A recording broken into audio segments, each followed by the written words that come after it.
ویسے میرے بس میں ہوتا تو میں شیخ صاحب کو ضرور ریکمینڈ کرتا، لیکن یہ خان صاحب کا فیصلہ تھا. میرا ان کے ساتھ انٹرویو ہوا، بہت افسردہ تھے کہ میں نے بڑی یقیناً وہ نہیں، شیخ صاحب کے گلے اس کی وہ میڈیا ٹاکس بن گئی. وہ جو کسی پروگرام میں پیش نہیں ہوا تھا، کسی منیب فاروق کا پروگرام جو ہے اس کے سیاسی تابوت میں وہ کیل ٹونگنے کے متعلق. اچھا مروت صاحب، برداشت کر سکتا تھا اور کیا کرتا میں.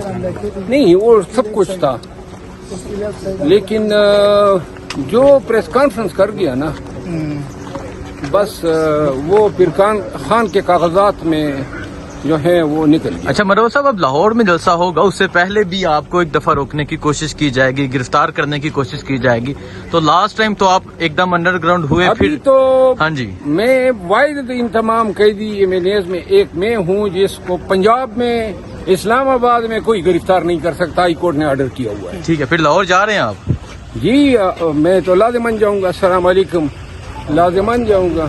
ہاں، لیکن تو جلسے کے حوالے سے کیا پیغام؟ اٹک کا پل آپ کراس کریں گے تو ہم نہیں کراس کرنے نہیں کراس کرنے ہم دیں تو گے. ادھر ہیں. اٹک کا پل تو بڑا پیچھے رہ چکا ہے. کے پی کے سے جو قافلے آئیں گے ان کو کہا جا رہا ہے کہ اٹک کا پل کراس نہیں کر دیکھا سکتے. جائے گا جی، دیکھا جائے گا. وقت آنے دیں. آپ ادھر ہی سے آگے فارورڈ لاہور کی جانب جائیں گے یا کے پی کے سے آپ نکلیں گے؟ میں دیکھوں گا کہ میری کیا ڈیوٹی لگتی ہے. مجھے ابھی تک کوئی علم نہیں ہے کہ مجھے کیا فرائض سونپے جاتے ہیں.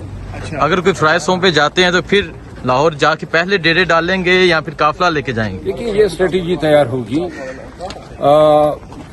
مجھے ابھی تک کوئی 8 دن میں آؤٹ رہا ہوں، تو لہذا مجھے کوئی علم نہیں ہے. وکلا تحریک بھی شروع ہونے جا رہی ہے. حامد خان صاحب نے کہا 19 ستمبر سے وکلا تحریک شروع کریں. حامد مروت صاحب کی کیا تقریر ہوگی؟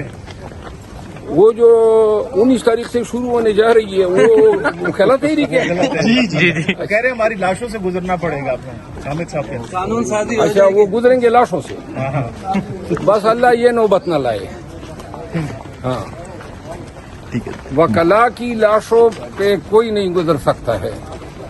اور وکلا جو ہے ایک دفعہ اگر اٹھ کھڑے ہوئے نا تو پھر پورے سسٹم کی بینڈ بجائے. اعتماد احسن صاحب کو بھی جنرل راحیل شریف کی دیکھیں جی، شیر افضل مروت صاحب رہا ہو کے اب باہر جا رہے ہیں. شیر افضل مروت صاحب رہا ہو چکے ہیں. یہ مناظر ہیں اس ٹائم پارلیمنٹ پلاجس کے.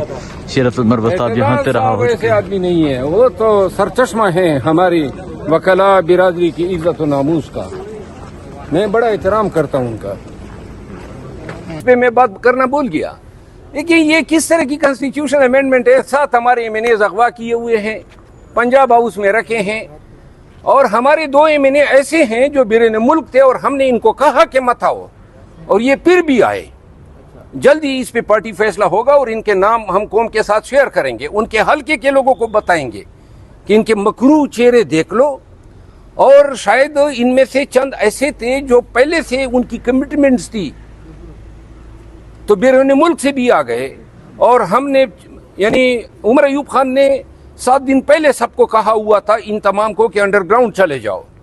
لیکن میرا خیال ہے کہ والہانہ پن تھا، لگاؤ تھا ان کا کہ وہ آئے، ہمارے ساتھ رابطہ نہیں کر رہے ہیں لیکن ان کے گود میں بیٹھے ہوئے ہیں. اور یہ آئینی ترمیم 3 چیزوں پہ اگر یہ اس انداز میں لاتے تو وائی ڈیفینیشن ہوتی. نمبر 1 کہ آپ حزب اختلاف کے ممبران اسمبلی کو اغوا کر کے ان سے اپنے مرضی کا ووٹ دلوا رہے ہیں، نمبر 1.